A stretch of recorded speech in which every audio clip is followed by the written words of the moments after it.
welcome to an episode of the Digital and Social Media Sports Podcast. Thanks so much for downloading and listening or watching, however you may be consuming this podcast. We appreciate you checking us out. This is the last full episode of the year 2025, and it's heading into the holidays, but I want to make sure that as people travel or spending time around family, just want to go for a walk and get away from it all, you have a chance to learn about sports and digital and social, sports business, all that good stuff. And let me tell you, this episode today will deliver. I was so psyched to be able to get this guest on. My guest on the podcast today is Lewis Wiltshire. He is Senior Vice President and Managing Director of Digital at IMG, the biggest and most prestigious sports marketing agency in the world. Lewis is full of good information and insight. He has such an impressive background, has truly been in this space for decades, has seen everything you can see, has so much knowledge, and can really bring a lot of that knowledge from all of his colleagues at IMG as well, who have boots on the ground all around the world, helping sports right holders and properties do so much innovation and monetization and fan development and fan engagement. And we have a great conversation about digital strategy, about social and sports, about where the space is going, about AI, about creating fans in China and other countries abroad. Just so much good stuff here. So here he is. Listen up to my conversation with Lewis Wiltshire of IMG. I am back on the podcast with today's guest. I'm so excited to be speaking with him. As I've mentioned to him and following his work, whether it's with Seven League or with IMG, my guest on the podcast today is Lewis Wiltshire. He is the Senior Vice President and Managing Director for Digital at IMG. And welcome to the podcast today, Lewis. Thanks a lot, Neil. Really excited to be here and looking forward to the conversation. Thank you.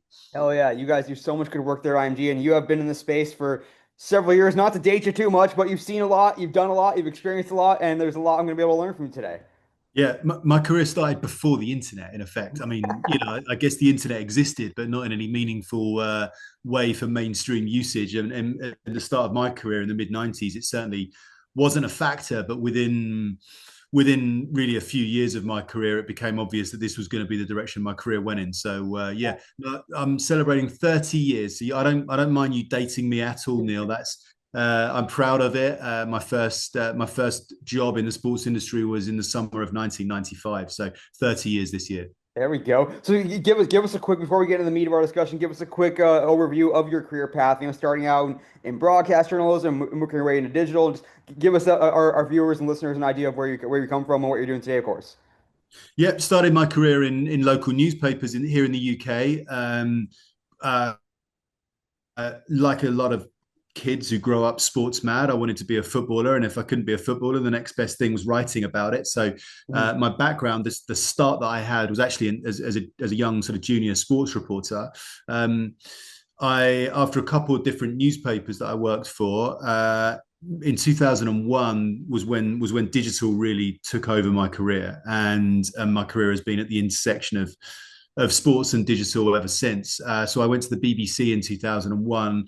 It was then the nascent BBC Sport website. It had only begun in 2000 as a sort of a separate website from BBC News at that time. And I joined the BBC Sport website in 2001, ended up staying for 11 years, ended up being editor of the BBC Sport website, BBC Sport's first social media editor, kind of like establishing BBC Sport on social media in that really exhilarating period of Web 2 when, you had Facebook 2004, YouTube 2005, Twitter 2006, the first iPhone in 2007. And we moved into that era of defined by social media and smartphones and apps. And it just, for me, it changed the world. From the BBC, I was in a role right at the end of my BBC career where I was overseeing our preparations for the London 2012 Olympics across BBC Sports digital portfolio. Wow.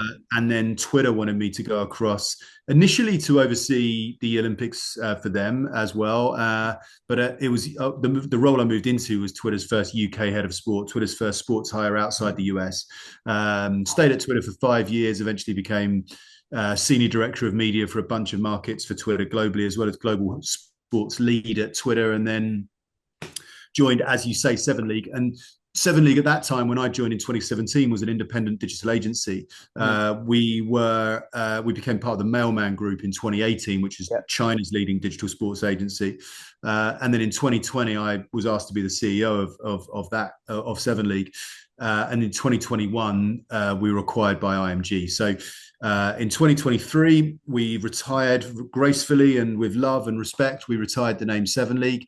Mhm. And in 2025, most excitingly, what we've done this year is we've brought three formally separate digital agencies within our business together to form one digital division, which is the business that I previously led, which was the old Seven League business, Mhm. which by this point was the IMG digital team. Plus, of course, what was the Mailman business based out of Asia, Asia's leading digital sports agency, and our FCDS business, or the digital part of the FCDS business, which is in South America.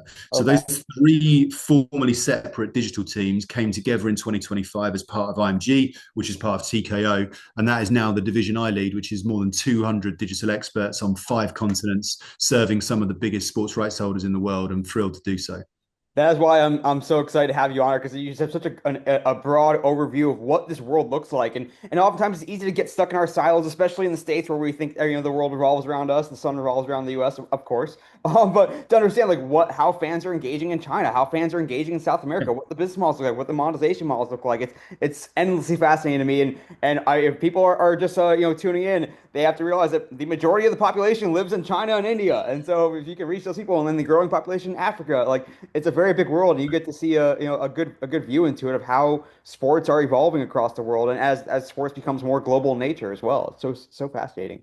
But I want to bounce back a little bit of how you kind of have grown into your roots as a digital leader, and I think about my own experience of coming in early and with you at the BBC, like early on, I imagine it was all about driving tune in to the broadcast, and then eventually you had a website. It was like, and then we use social to drive traffic to the website, and then social. We finally realized, hey, social in itself can be something very valuable. It doesn't have to be just a clickbait and get back to a website. Like I remember early in my career, it was don't share the video on Twitter or on Facebook. Share the link back to your website because we got those Right. video starts. So how did you Right. start to understand like what were the success metrics and models and KPIs? Like what was the purpose of these digital platforms as they evolved, and how did that sort of change as your career went on?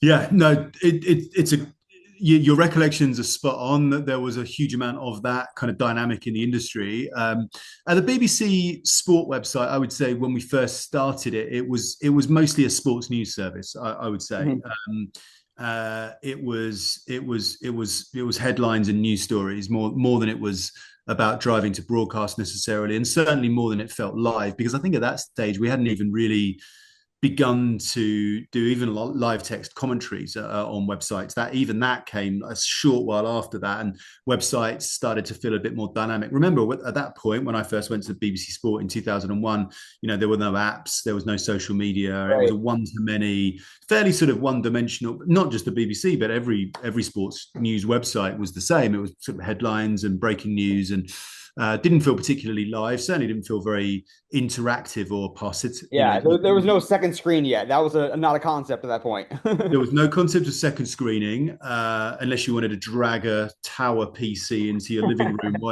while you watched the game. I mean, most people were consuming web sports news websites in that era in offices. Frankly, like there was probably more people who had Yeah. access to the internet in offices during work hours than at home. So it was just a very different landscape. But the thing that hit me just the most impactful and profound revelation I think I've ever experienced in my career was that Web 2 moment. I mean, we started like all revolutions, it started quietly and small, and then just grew and grew and grew like a steady drumbeat. You started to hear about this website called Facebook, which somehow only university students could access. And we were by that point we were running sort of live text commentaries on the BBC Sport website, and finding that we were getting interaction from Facebook, or that people were talking about our work on Facebook. And it was like, what's Facebook? And it was something to do with colleges and universities. And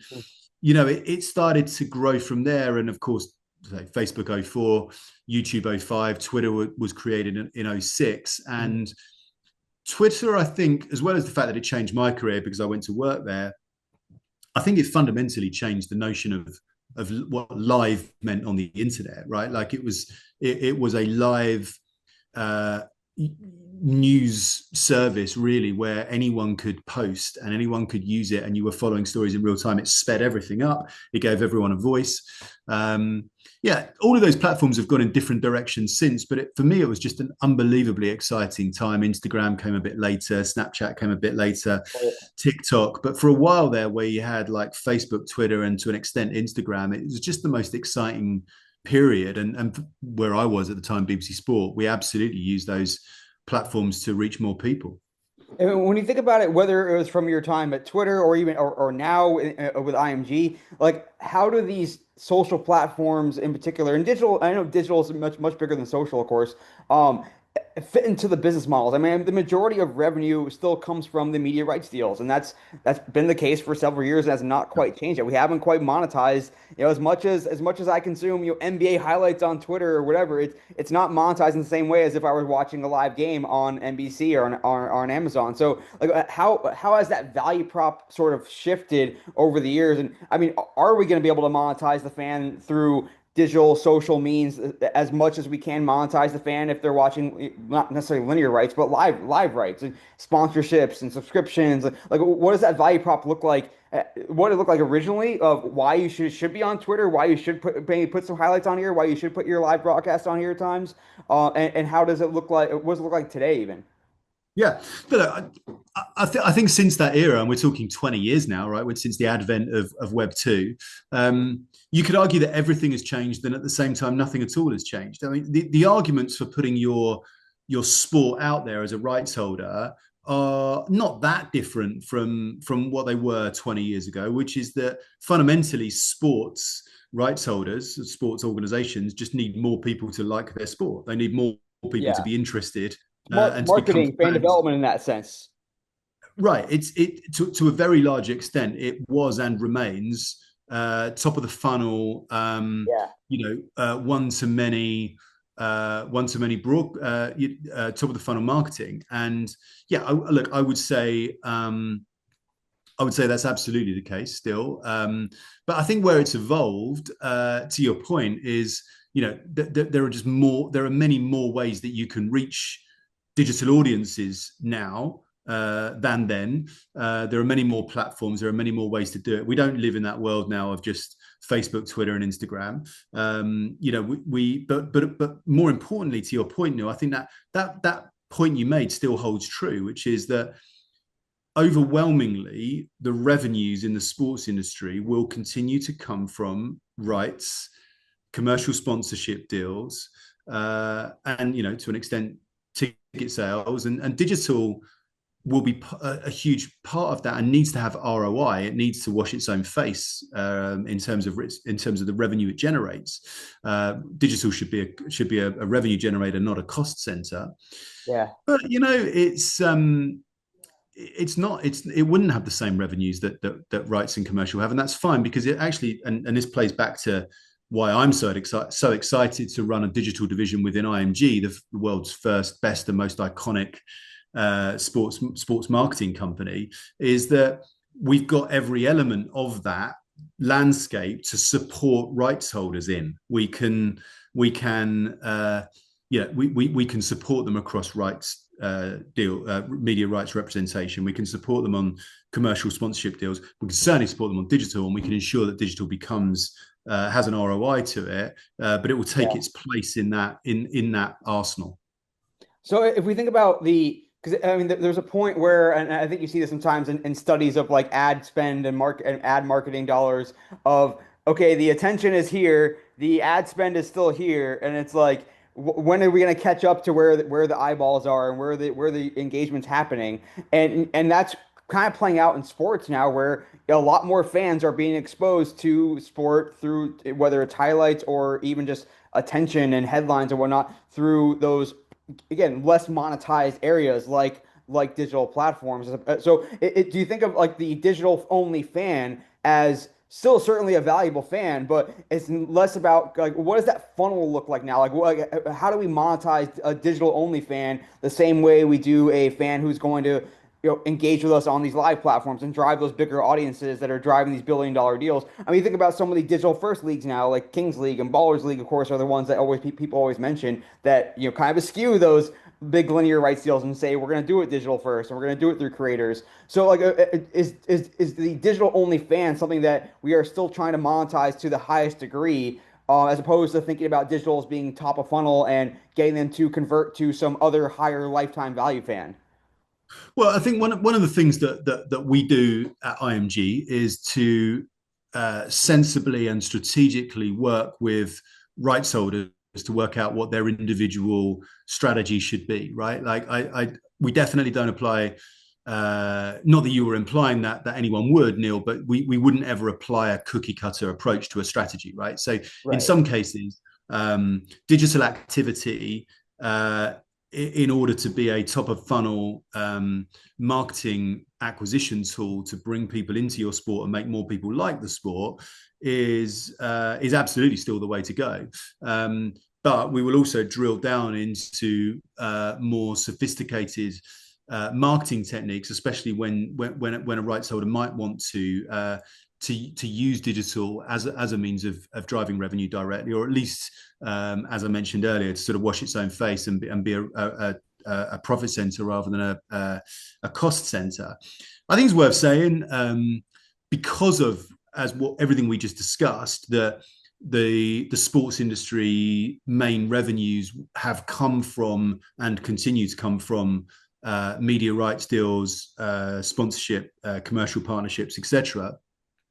It means that sport is behind other sectors in terms of being fully digital. Like sport ultimately is not, it is not, as much as we might all feel like we're part of the digital ecosystem within the sports industry, and therefore the sports industry feels to us very digital. The reality is that the sports industry is not a digital only business, right? Like that the sports industry is ultimately live events that happen in stadiums, Yeah. and we are providing a digital arm which services that in terms of marketing, audience reach, audience engagement, monetization. But businesses that are truly digital first, that are just simply e-com businesses or Mm-hmm.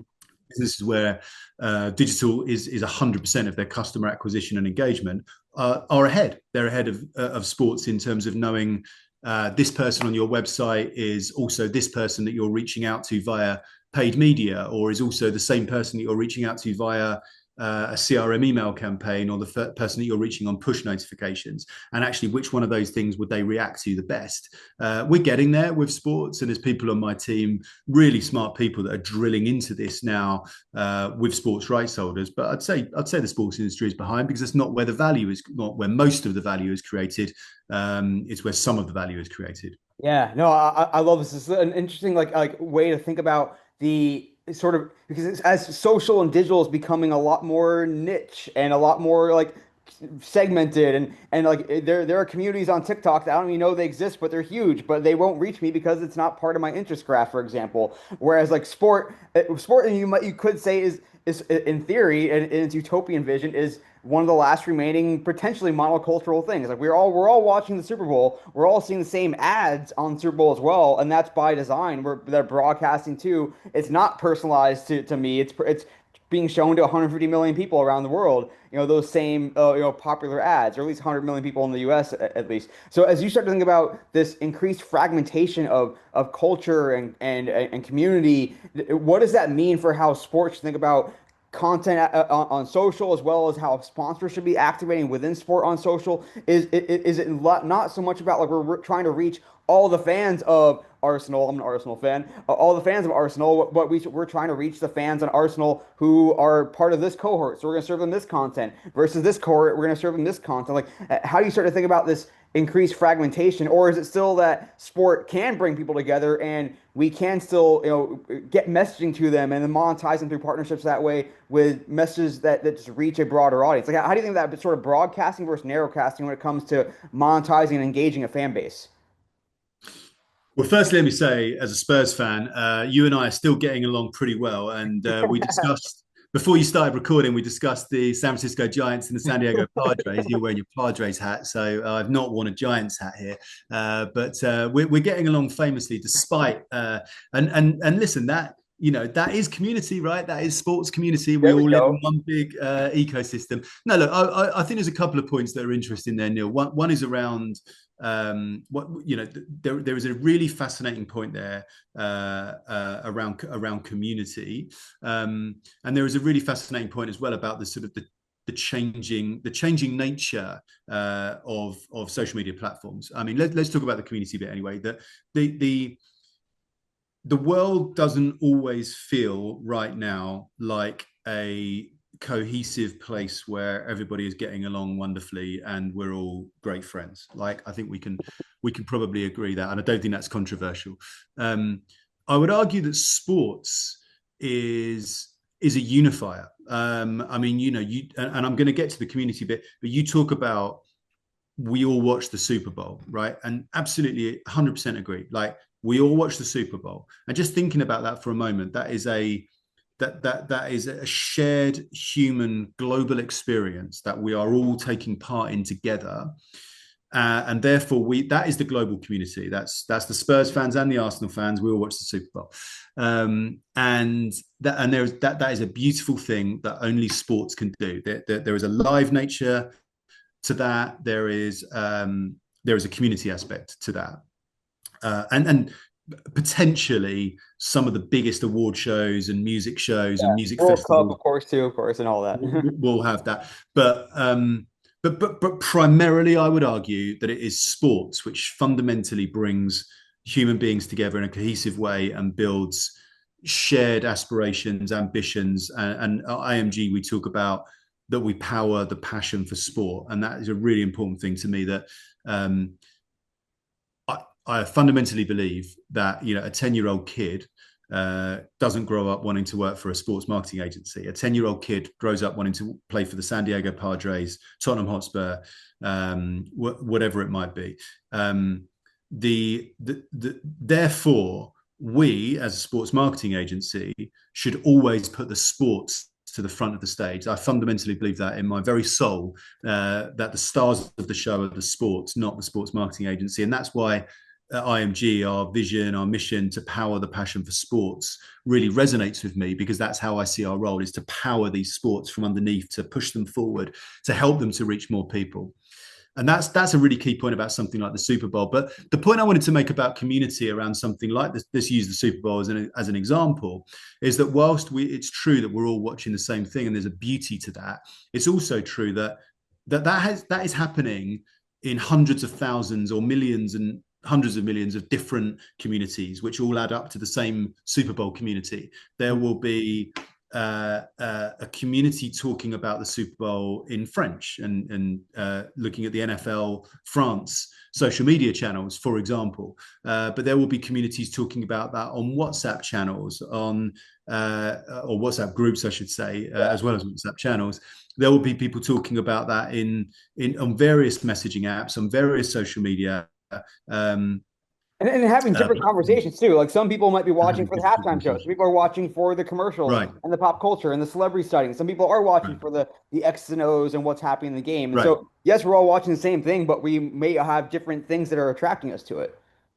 100%, and you put it brilliantly, and that is where an organization like the IMG digital team, within such a powerful and respected sports marketing business like IMG, can really hit on behalf of a rights holder, because we always say translation does not equal localization. Right. Localization, true localization, is not just taking mothership content and translating it into the local dialect or language. It's truly having boots on the ground. And at this point in technological advancement, we're still talking about human boots on the ground. Like, AI is coming, but it can't do this bit yet. Is having true boots on the ground which understand local culture, local memes, local internet memes, like sometimes really obscure Right. Reddit memes or whatever it might be that take place in that market. And we understand those because we have people in those markets running social media channels and communities, which is the important word, for some of the biggest sports rights holders in the world. So it's a big part of what we do, and something I'm really, really proud of, because I fundamentally believe in that global community, which plays out through hundreds of millions of local communities. And so is that like a feature, not a bug necessarily, where it's yes, you might have an open AI or a Tesla or whoever who's trying to reach every single person watching that game, and they might do it in different ways. Like with whether it's different languages or different memes, to your point, or different pop culture references, as opposed to saying like, well, this brand they're trying to reach this specific audience. Whether it's they're trying to reach vegetarians, they're trying to reach Chinese people, they're trying to reach Africans, whatever it might be. Like, are we going to a future where there's going to be different again, different monetization structures to put it more eloquently, or different ads to put it more like straight up, different sponsors activating, as opposed to these more monolithic ways that we've engaged and ultimately monetized sports fans in the past. Yeah, for sure. Like, I mean, and look, AI will play a big part in that, right? I mean, at the moment, when you do paid advertising campaigns on social media platforms, you're going to spend as much time correcting the AI as using the AI.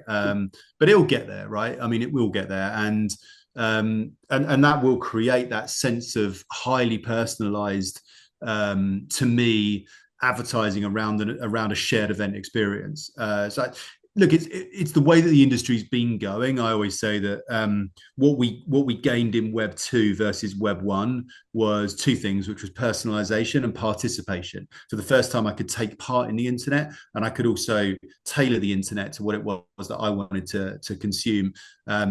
Obviously, with the third era of the internet, I won't say Web 3 because that means different things to different people and NFTs and all that. I'm talking about the third era of the internet, which is clearly and demonstrably different from Web 2 in as much as it's going to be built around AI, but also AR and VR, and to a certain extent, maybe even some of those Web 3 technologies, blockchain in some way, form, or shape or other. We'll come back through that for sports at least. That I think we will increase that even more, and that personalization will be mind blowing compared to what we had 20 years earlier. It's not quite there yet, but it's definitely getting there.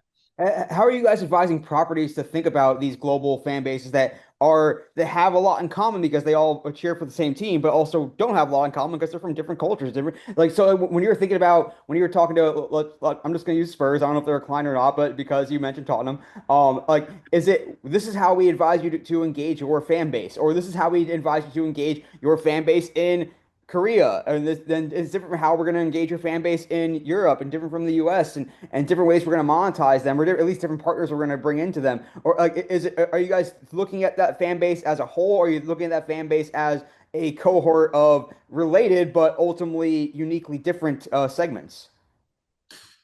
They are different. Communities are different and have to be interacted with in quite unique ways by people who understand those markets and those communities within those markets. Because it absolutely is not the case that just because the US, let's say, soccer audience, and I'm talking generally here, not about any specific clients, but just because we might agree that the US soccer audience is different from the soccer audience in Australia or Singapore or Africa or the Middle East, that doesn't mean that all of the soccer communities in the US are the same as each other. Clearly not. So I think it needs the old art of community management is still alive here, right? This is an art form that is as old as the internet itself, which requires people to have a true understanding of the communities that they are interacting with, guiding, steering, but also oftentimes listening and learning and responding to. It's a beautiful thing and an art form in itself, and I think it's really important. And yeah, to answer your question, Neil, it is something that me and my team at the IMG digital team spend a lot of time doing, which is just helping sports rights holders globally to unlock audiences in very specific places using boots on the ground expertise that we have there. Yeah, because I mean, to your point, like I could follow an Arsenal account, and that's their OG account because it's in English, so it doesn't matter about the language. But I could also follow an Arsenal like U.S. focused account that's more attuned to U.S. references, and maybe has a different appeal to potential sponsors who are looking to reach an American audience that are football fans. So there's 100%. different ways to slice and dice there, I imagine. Yeah, 100%. I think you nailed it. I mean, that's, we live in a world now where AI will enable a sports rights holder to translate into any language in the world instantly, right? Like you could put one of your athletes up for interview, and the athlete, he or she might be being interviewed and speaking in English, and that could go out in real time in any language in the world. Um, and that to an extent that's fine, and is interesting technology and will absolutely have its place, of course. But the athlete might not want that and might not feel that they're able to express themselves in that way, in a way of their choosing. So it needs to be handled delicately. It's also true when we did our IMG digital trends report recently, which I know you saw. One of our trends was more, which is this idea that for many years, the sort of universally accepted truth for digital native social media people like us was that less is more. That you don't flood the channels, that engagement is everything, and you post fewer and bigger and better, and you get more engagement, and you etc. We've all heard that through the course of our careers. Of course, no one's suggesting that you flood the channels with bad content, but what we are saying is that more, as one of our trends in the IMG report, refers to the fact that the platforms are craving more. The platforms are telling you as a publisher, publish more. This is the way to succeed. This is the way to get more reach. This is the way you'll get more engagement. Ultimately, this is the way that you'll get more monetization. And when the platforms are telling you that that's the way that you win on their platforms, you do have to respond to that. When AI is going to create a world for us, has already created a world for us where we can create an almost infinite number of content assets to publish on every platform in the world in real time using any language in the world. That's going to create some interesting dynamics, one of which is going to be the language issue is going to go away. But at the same time, what that doesn't give you, really importantly, is true localization. It's just language, right? It doesn't mean that you're localizing for real-time communities on the ground in those markets. The other thing that I think is interesting about that is I think it could well lead to a slightly reduced expectation of standards of accuracy for some content. And that, for our industry, is a fascinating dynamic, right? Because, again, we've grown up with an era where if you get something wrong, that's a problem. And we're also now in an era where we use agentic AI tools, and we accept, up to a point, a certain level of margin of error, right? They hallucinate, they're not quite right. They don't always land exactly. What happens when we take our slightly reduced expectations of accuracy from agentic AI and apply that to hundreds of thousands of content assets published by a rights holder, let's say, in every language in the world, simultaneously to every platform in the world? Does that mean that some of our fan base will have a slightly reduced expectation of accuracy? And if so, what does that mean for volume of publishing versus the standards that we would generally have always held ourselves to? I'm not saying it's right or wrong. We're just heading down a path with some quite interesting dilemmas still to come and play out. Yeah, it's a super interesting insight. Just to think about how we can scale to the nth degree, and and sometimes it would not necessarily have everything have some human oversight necessarily. Right. I want to touch. You mentioned the digital trends report, which I thought was great, and I think everyone watching and listening to this should check out the IMG digital trends report for 2026. And one thing that caught my eye, among other things, that I wanted to pick your brain on, Lewis, and just a couple more minutes left here with Lewis Wiltshire, Senior Vice President and Managing Director of Digital for IMG. We'll get to the shareable stat in just a moment here. Was the place of short form video in the fan development funnel. I think we are all very seduced in a good way that the short form videos can get massive viewership. It can help us reach people that may not, like some of those popular videos on YouTube Shorts or TikTok. A lot of the viewers may not even know it came from a sports team. It's just they show you how they prepare the field with the landscapers before a game, and it's the most fascinating thing you've ever seen. But you don't care if it was from a Premier League team or a championship team or a Division II team, whatever it might be. And so, like, who are these people that short form video is reaching? How should we think about the success and where they fit into the fan funnel? Is it a fan development platform? Is it a top of funnel? And how do we move those fans into actually being fans and not just viewers? Like, where does short form fit for sports clubs, and how are you guys thinking about it at IMG? Yeah, look, I mean, we challenged in one of our trends in the IMG trends report. We have challenged the notion that seems to have taken hold that if you want to reach young audiences, Gen Z, etc., that first of all, it has to be short form, it has to be vertical, and secondly, that it absolutely cannot be long form in any way, shape, or form. We would argue that the phenomenal success of Netflix, the phenomenal success of YouTube, of podcasting like this one, the phenomenal success of gaming and gaming platforms, and streaming platforms around gaming, all of which disprove this theory that Gen Z doesn't like long form Oh, content. Our argument is that Gen Z doesn't dislike long form content. Gen Z dislikes boring content, right. and the notion that that you have to be short form and vertical to catch young people's attention is so obviously and demonstrably wrong, that it's clearly being used as an excuse by publishers who are publishing bad long form content and wondering why no one wants to watch it. So we've pushed back on that in the trends report, but it's also true that short form vertical has an enormous role, right? I mean, like let's be clear on that. We're not suggesting that Right. that it doesn't. We're suggesting that short form, and we've touched on top of the funnel marketing a few times in this conversation, Neil, and we think in the IMG digital team that short form vertical is that it's potentially sort of one to many, going back to that kind of almost one to many broadcasting, but in a way that is obviously short form and bite size and hopefully well produced, and broadly should hit, right? Because the algorithms on platforms like TikTok now are so good, Right.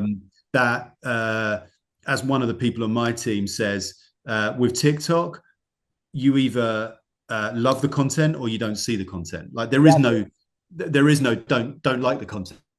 Right. And so by definition, the short form vertical content will land and should attract, because of the way it's because of the way that the platforms treat that, they prioritize that content. It's going to be seen by people outside of your immediate fan base, outside of your immediate community. So by definition, it can act as a really impactful and powerful top of funnel marketing tool. We just think that there is also a place for really well produced long form, Yeah. and that's what comes back to my more point, because more platforms demanding more content from you, good content, well produced content, not just AI slop, but well produced human content at scale. And we're all of us just being asked to do more of that. And fortunately or unfortunately, the reality is that's just how you win. And what is the like what does that funnel look like? If you think about some short form content being top of funnel, we got a bunch of fans, or not fans but users, who really enjoyed seeing how we stitch players' names on the back of our jersey after a transfer. Oh, wait, just a Yeah, random like yeah, non-sport related content. If yeah. that's top of funnel, what does the bottom of the funnel look like? Like where do we want to get those casual fans who again who may not even know it's a football club that's producing this content? Like where do we want to take them? How do we take them there? Or is that not the right question to be asking? No, I think it's absolutely the question to be asking. It's one of the many questions that rights holders need to be asking in order to have a relationship with their fans globally, and that means having a global strategy because you can't do everything, right? Like, having a global strategy doesn't mean we're going to be on every single platform. Mhm. It doesn't mean we're going to publish the maximum volume of content on every single platform. It doesn't mean that we're going to try every short form idea, every long form expensively produced idea, and we're going to do that on every platform all of the time, and then we're going to drive people through this funnel, and then we're going to know all of these people, hundreds and hundreds of millions if not billions of people, and we're going to have a relationship with them where we know their preferences, Right. and can sell to them accordingly. Like, obviously not, but what it does mean is that we can move people through that funnel, and we can get to a point which I touched on earlier, where which other sectors are honestly ahead of sports in this area because they've had to be, because they are truly digital only businesses, that do have that sense of like they know that this person who interacts with us here is the same person that's interacting with us over Right. here, but their preferences is for push or email or whatever it might be, and we kind of know that in terms of them spending money with our business, that we know when in that process that's likely to happen, and we can Yeah. sort of help them along that path. All of that I think will continue for sports. We're not quite there yet. We're doing a lot of top of funnel, but as an industry, then we can, working with organisations like ours, rights holders can move further down that path. Yeah. Oh, this is great. One last thing for the triple stat, Lewis, and I feel like Mm. there's no one better to ask this question, and something I ask people in the digital space all the time, and especially working with global brands and sport. What does monetizing that non-local fan look like? I mean, for years there was we're gonna sell tickets and gate, and it's all about getting fans to ultimately become season ticket holders, and that's the pinnacle of fandom. And now, especially I think during the pandemic, we all have this big revelation of how do we monetize fans more effectively who are never going to come to our games, locally? Maybe it's a one-time bucket list thing. There's, digital memberships. There's obviously sponsorships and part and sponsor activation. Maybe there's sort of fan subscriptions. There's, off-season tours and events on site there. Like, what are you seeing of how do you monetize that digital, not so that, I guess that digital only fan or even that fan who it's not even feasible to ever get them to come to a game more than once in their lives?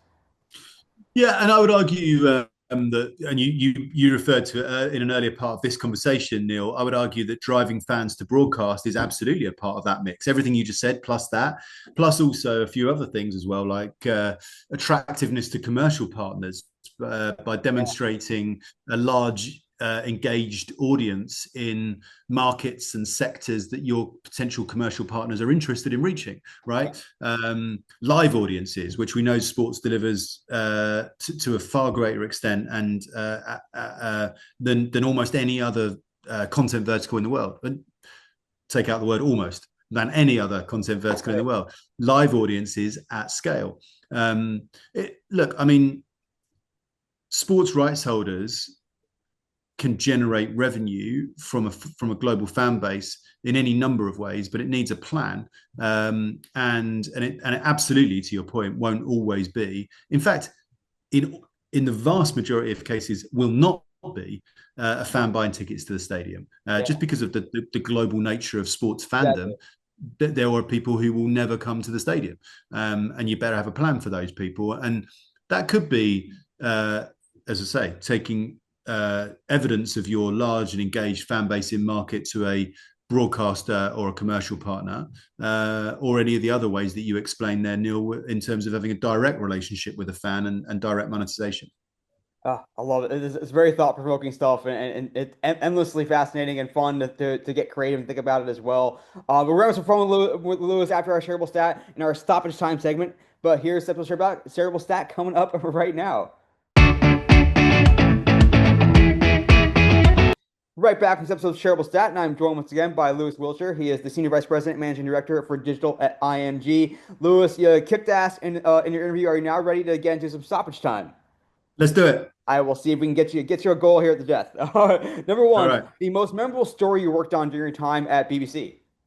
You know, I don't think it's in as much as stories. I think about events. Yeah, When I think back to my BBC career, what really stands out to me are major events like World Cups and Olympics. And I think when you work in our industry, you almost plot your career in those 2 and 4 year segments. Obviously, we have those annual events like the Super Bowl, but I think about the Beijing Olympics 2008 and then the London Summer Olympics in 2012. I think about World Cup 2006 when I was doing a certain specific type of job at the BBC, and then World Cup 2010 when I had moved into a different, more senior role. And I remember feeling all this pressure. World Cup 2010, like I have to deliver this thing, and it's all on me. And then, of course, as you get older in your career, you realize it's not all on you. Actually, there's an entire team of people here who are incredibly yeah, good at what they do. But yeah, I'd say more than stories. When I think back to my BBC days, it's more events. that's awesome. I can't imagine how nerve-wracking and exciting it'd be to oversee an Olympics when it's a home Olympics and you're working for the BBC. Like, I mean, it's all on you guys. Well, it was. I'd moved across to Twitter by the time that Olympics happened, so I kind of experienced those Olympics in 2012 through the lens of BBC Sport, where I was preparing a lot of it, and then moved to Twitter just before the games, and then was very involved. Of course, Twitter in that era was such a big part of everything in sports. So Yeah. London 2012 will always be very special to me. So cool. Number two, we'll keep this one quick. Yeah. The sport besides football is the most popular in the UK, and also the sport you buy stock in for the future in Europe overall, assuming it's different. Well, I would say F1. I mean, look, there are different Okay. answers to this question, based on participation at grassroots level, based on broadcast revenues, based on commercial revenues, TV viewership, whatever it might be. Um, I, the next biggest sport after football in the UK, given that that's going to be quite a tough question to get everyone to agree on how we would even answer that question, I would just highlight the phenomenal growth that F1 has had over the last few years, not just in the UK but globally, and it just continues to go from strength to strength. And I think it's such an exciting sport. We're lucky enough to play a part with one of the teams which we love working for, and yeah, it's just it's a growth sport. Yeah, definitely will be fascinating to see how it evolves when with the move to Apple as well, and what they do with it in the future. Oh, for sure. Yeah, it's and what Apple has already experienced with MLS, and yeah, it's going to be. I mean, the coming of the big streaming platforms into sports is a whole other podcast that we could do, Neil, Oh just yeah, on that. Not least because it refers back to the conversation we had before around knowing your audience digitally, and that sports industry is now dealing with broadcasters, Apple, Amazon, YouTube, Netflix, which started out as internet companies. These are yeah, digital first companies that will expect you as a sports rights holder to have a good understanding of your digital audiences. So there's a really interesting totally. interplay there. Yeah, the level of personalization and identification, they know who's watching. They know exactly who's watching. Right. Fascinating. 100%. Yeah. Perfect segue into question number three here. We'll keep this one quick as well. The broadcast innovation or approach that has just kind of almost caught your eye and why? The broadcast innovation that has most caught my eye, I would say, Yeah, would be creators becoming broadcasters, influencers yeah, becoming broadcasters. I mean, what we've seen in Brazil, in France, in the UK, in the US, YouTubers and creators from other platforms acquiring sports rights, or podcast shows acquiring sports rights. It's a fascinating. I would say without a doubt the most interesting innovation area in broadcast. definitely a good one. There's a long list of innovations as well. I mean, heck, I just watched the Monsters Inc. Monday Night Football game the other night. So there's lots of interesting stuff happening Huge. in Yeah. broadcast. Yeah. Next Yeah. one for you, Lewis. Tell me, I love the work. I love being able to follow the work that Mailman Group does. As you mentioned, it's Mm. now under your purview at IMG. So, what is the first step a team should take if they're initiating fan development efforts in China? Like, what is that? What is that recommendation? Yeah, like you say, very proud of our team in China. The Mailman agency that we rebranded as part of IMG's digital team. So now one brand, IMG's digital team globally, which is the various digital groups we brought together. And Mailman was uh, is such a big part of that. I'm very proud of the people we've got in Shanghai and across APAC, I would say, actually, not just in China. But for China specifically, to answer your question, how would I think about that if I was a brand or a sports rights holder approaching China? I'd say a few things. One, start by listening, not assuming. So just because this sort of quote unquote China is a huge country, so therefore everyone there is a potential fan, and you come up with this sort of audience potential number, which is just a huge number. Actually, what you need to do is start by listening, do some research, social listening, fan interviews, data analysis, understand what fans in China actually care about, rather than what you think they care about, and identify your entry point. I would say, secondly, kind of finding your unique value in that market. What's your story? What would resonate? Is it a particular player, your team's legacy, your history of your sports team, or an aesthetic, whether it's an aesthetic of a player or your team that fits a certain community in China? Yeah. Thirdly, I would say then just make a start, but it can be pretty small, like hyper local, which might be a presence on Douyin or on Weibo or one of the other platforms in China. By the way, check out the IMG Digital Trends Report Yeah, for great stuff there a on that red platform note. power ranking list of Chinese platforms, and then use that to just start real time feedback, like post and listen, and then grow it from there. But ultimately, Neil, the best answer to that question is to use the IMG digital team and our fleet of Totally. experts in Shanghai. Great stuff. Next one for you. We're coming down the wire here. The most this I'm really excited about this one. First, just a quick hitter. The most impactful tweet or Twitter campaign from your time with Twitter, and then more to expound on what, if anything, will ever replace Twitter for that live event commentary and news breaking. Because we're near the buzzer, I'll skip to the second part of that. And anyway, there were just so many tweets and great moments. Would anything replace the look? I think the world needs a town square. I think it needs a real time news platform that the world can use, access, and listen. I have great hopes for X as it now is. I hope it succeeds. I'm unconvinced by most of the pretenders to its crown, and I'm no longer invested. I just hope that one of them comes through. It's an interesting moment in the evolution of that sector, not just that platform. Yeah, no, it's an interesting point for sure. All right, we're gonna get you out. I have to ask my food question though. So tell me if I come out there and we hang out in London or wherever in the UK, to tell me the best meal to get and where we're getting it. Give me a You know, recommendation. Everyone who knows me well, who listens to this podcast, will find it so funny that you asked me that question, because I'm the worst person to ask. I don't know is the honest answer, Neil. We would go grab a pizza, and I would be quite happy with that, man. I'm not the person to ask for London's best restaurants. So, but it would be great to hang out with you. I don't drink alcohol, so I'd have a non-alcoholic That's beer with cool. you Tasting and too. a slice of pizza, and that would be awesome. Hey, pizza and great conversation. I will take it. Well, I'll Right, definitely fly out there. All right, right. Lewis. Yeah, dominated in stoppage time. You scored a last minute goal. So tell us now your social media all-star follow. It doesn't have to be a social media person. It can be a newsletter, a podcast. It can be a Twitter follow, whatever it is. Just tell us who they are and why you recommend us to follow them. Oh man, look, follow me, follow IMG, follow the So organisations that we work for. So proud of the relationships we have in the industry with the NFL, the NHL, Red Bull Racing, yes, Spurs. Follow those guys. Like I will say, what I said before, which is for me, at IMG, we power the passion for sport, and it really matters to me because for me, what you push forward is the sports rights holders, the organisations that we get to work with on a daily basis. So yeah, look, follow me if you want, but mostly follow them.